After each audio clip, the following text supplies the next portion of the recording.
Okay, so this video is for a couple of my clients that have some back issues, whether it be disc herniations, general pains, spinal stenosis even. I want to break down kind of the order of operations of how to manage and take care of the spinal canal and the columns, and how to protect your back while you guys are performing exercises. First and foremost, not only are we going to want to increase or at least bare minimum assess mobility after we establish how much mobility we have in specifically the spine, the cervical spine, the thoracic spine, the lumbar spine, right? This is more of a skeletal, breaking down the vertebrae and the discs. This is more muscular, breaking down the discs, the spinal erectors, the QL muscles, the rectus abdominals, and the obliques. I'm going to put this all together, but essentially, muscles move bones. You've heard me say that a whole bunch. One of the biggest groupings of bones is our spinal column. And the muscles that move those spine, whether it be flexion, extension, lateral flexion, rotation, all of these muscles help with a specific range of motion. A lot of times that's why I emphasize mobility so much, is when we're in this seated position, whether it be driving, working on a computer, riding, sitting as a student, what have you, you could see how the curvature of the spine gets altered. And if we do that for even a couple hours, sometimes we work for 6, 8, 10 hours sometimes, over time, especially if we're not in the gym kind of correcting that posture, those muscles and those bones start to kind of stay in that position. And over time, you know, we've all seen somebody in their 50s, 60s, 70s that's just walking around like this all the time, because muscles move bones, and especially if you're not effectively putting those bones and muscles back into place after those extended periods of time in that hunched forward position. So once we've established our particular mobility, whether it be in the spine, or the neck, the cervical spine, the thoracic spine, or the lumbar spine. The lumbar spine is usually where a lot of people focus on that low back pain. It's called an anterior pelvic tilt. My waist is pointing down. What we want to try to do is get yourselves into more of a neutral or a posterior tilt, because you guys can see this is the natural curvature of the spine with the skeletal system. These green dot lines are discs, are the discs that lie between the vertebrae. Sorry, getting a little confused here. As we move our spine into flexion, extension, even lateral flexion, we're putting pressure on those discs, whether it's protruding through the back, protruding through the front, protruding through the side. So it really does matter how much time we spend in these positions and how often and how frequently we fire these muscles to affect the range of motion of the bones or the skeleton. Once we've established that mobility and we focus on stabilization of not only the spinal column, but strengthening the muscles to create more stability in the spine. So what we would do is apply that posterior or neutral tilt to most movements, right? I'm gonna use the squat pattern as an example, because that's just one I see super often, is people kind of go into this like overextension of the spine. And yes, on paper, they're in a more vertical position, but this overextension shoots my hips forward, puts a lot of unnecessary pressure on the knee and the lower back. And over time, something's got to give. So what I would do, and what I cue a lot, is having my clients either hold a dowel or even put their back against the wall and create a more neutral posture through the pelvis and the lower abdominals. And then when they go through their squat, it's more of like a hip hinge pattern.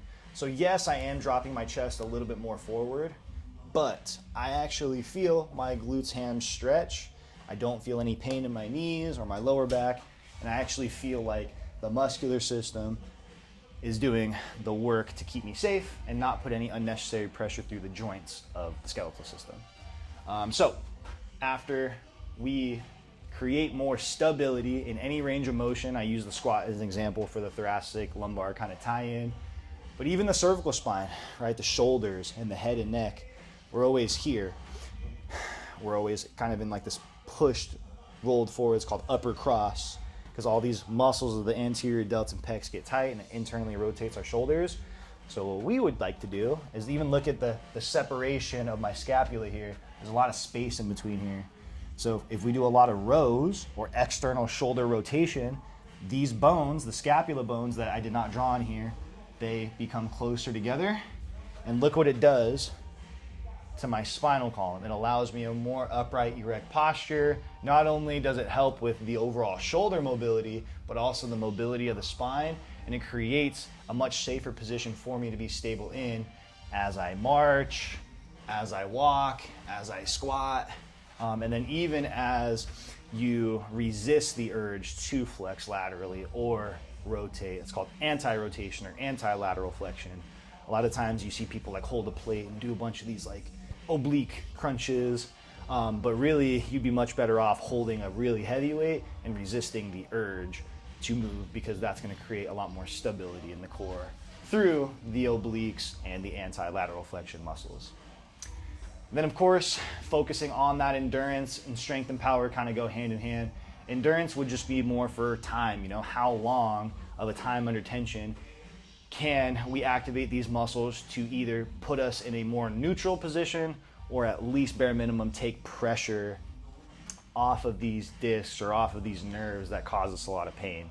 A lot of times, like sciatica, it's just inflammation of the glute med or the piriformis that presses on that sciatic nerve that shoots all the way down. So a lot of times, if we actually just get a little bit of relief through that muscle by kind of neutralizing the pelvis, kind of creates a lot more alignment, more positive blood flow. Most of the time that sciatic pain goes away. And then we're also opening up a lot more space for these discs to be able to rotate, move, and flex. So I'll use spinal stenosis as an example.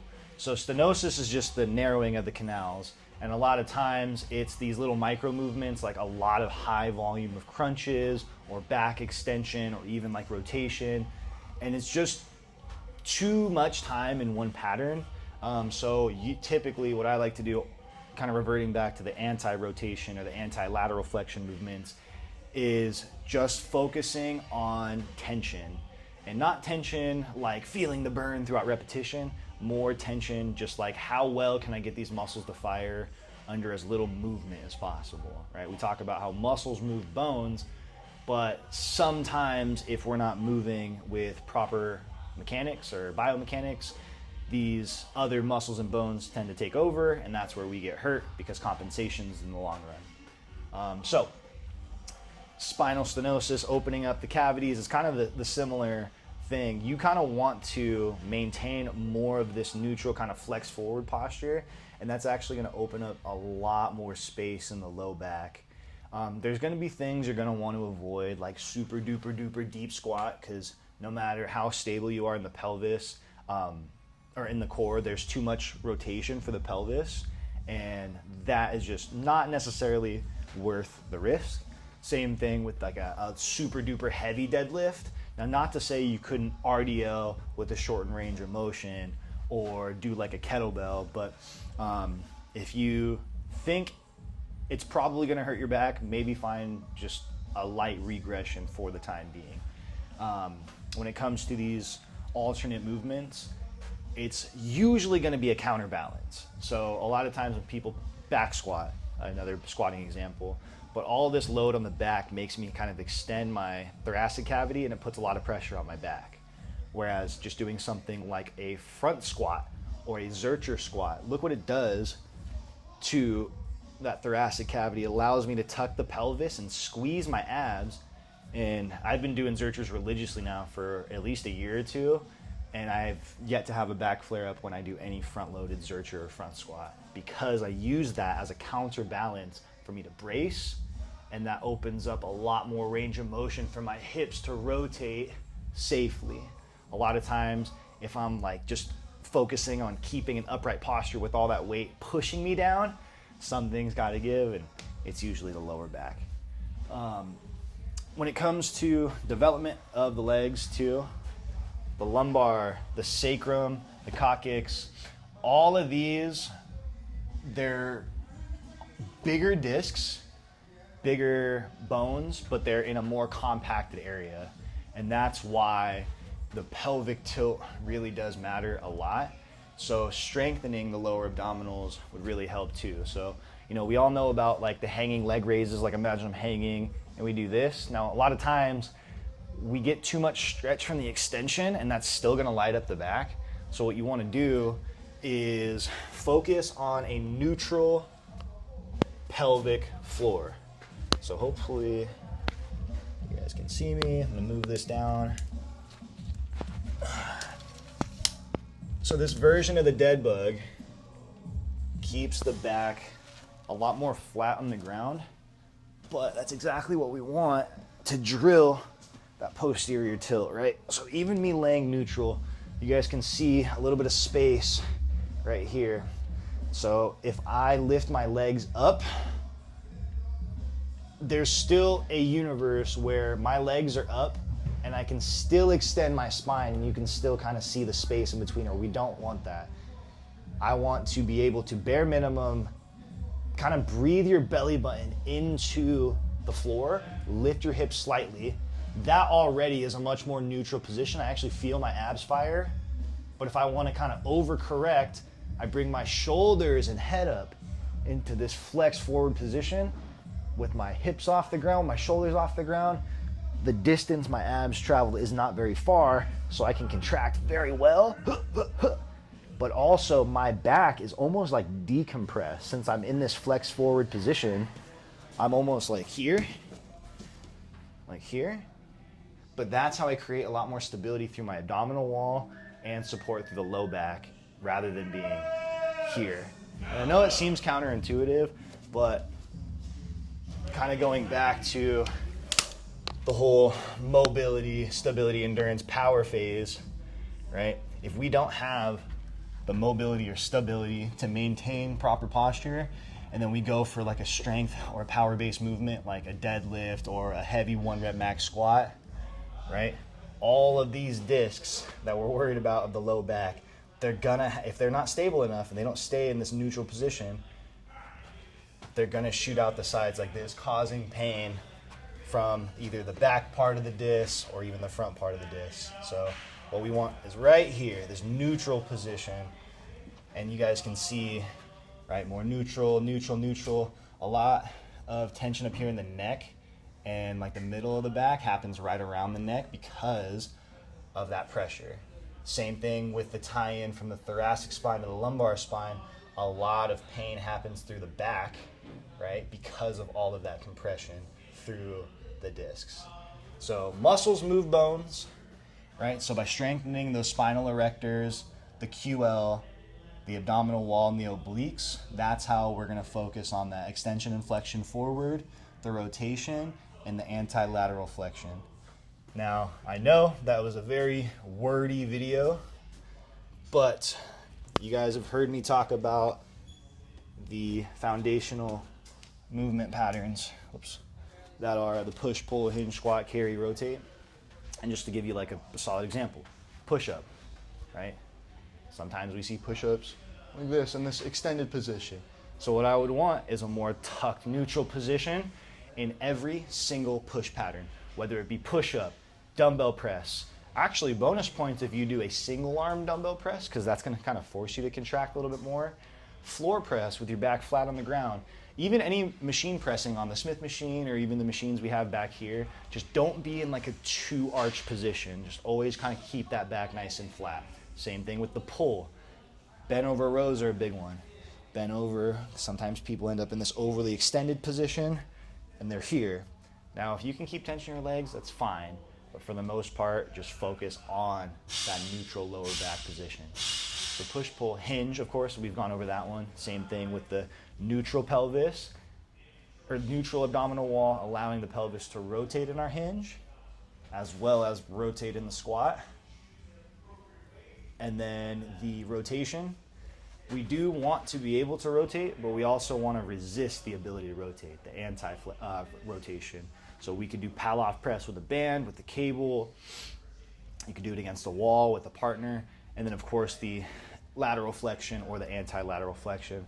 My favorite, suitcase carry, heavy, one arm, just walk with that neutral position, right? We don't want to walk like this, right? We want to walk with a nice tight abdominal wall with shoulders retracted, nice and controlled. Now, there's thousands, hundreds of thousands of exercises to apply that pelvic tilt to.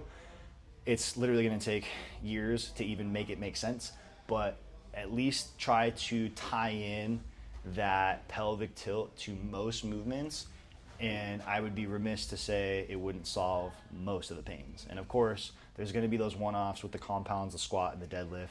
In those cases, get with me privately. But this was a lot of information because it was for a lot of different people.